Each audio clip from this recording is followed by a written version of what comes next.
বলিভিয়ার পার্লামেন্টে সম্প্রতি এক উত্তেজনাকর দৃশ্যের অবতারণা ঘটে।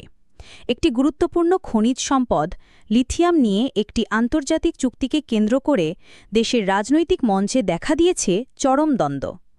লা পাজ শহরের সংসদ ভবনে ঘটে যাওয়া এই ঘটনায় দেখা যায় দুই পক্ষের আইন প্রণেতারা সরাসরি মুখোমুখি হয়ে পড়েন, উত্তপ্ত বাক্য বিনিময় গড়ায় শারীরিক ধাক্কাধাক্কিতে। ঘটনার কেন্দ্রে রয়েছে বলিভিয়া সরকারের একটি চুক্তি, যেখানে রাশিয়া ও চীনের দুটি প্রতিষ্ঠান দেশের বিশাল লিথিয়াম মজুদ উত্তোলন ও প্রক্রিয়াজাতকরণের কাজ পাবে বলে জানা গেছে। এই খনিজ ভূবস্যৎ শিল্পের জন্য অত্যন্ত গুরুত্বপূর্ণ হলেও এ নিয়ে দেশের অভ্যন্তরে তৈরি হয়েছে গভীর মতবিরোধ। সরকারের পক্ষ থেকে বলা হয়েছে, এই চুক্তির মাধ্যমে দেশের অর্থনৈতিক কাঠামো শক্তিশালী হবে এবং নতুন কর্মসংস্থানের সুযোগ সৃষ্টি হবে।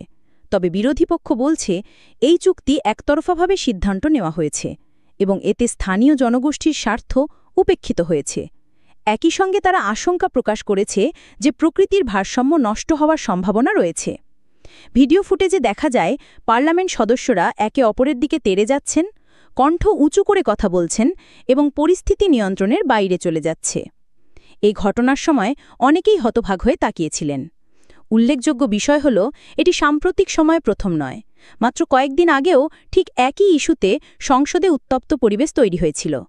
লিথিয়ামের মতো গুরুত্বপূর্ণ সম্পদ ব্যবস্থাপনা নিয়ে এখন দেশের রাজনৈতিক অঙ্গনে স্পষ্ট বিভক্তি দেখা যাচ্ছে।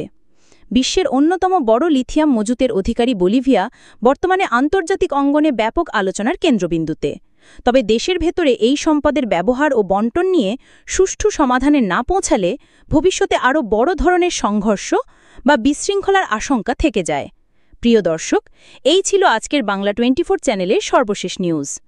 নিয়মিত নিউজ আপডেট দেখার জন্য বাংলা 24 চ্যানেলটি সাবস্ক্রাইব করতে ভুলবেন না।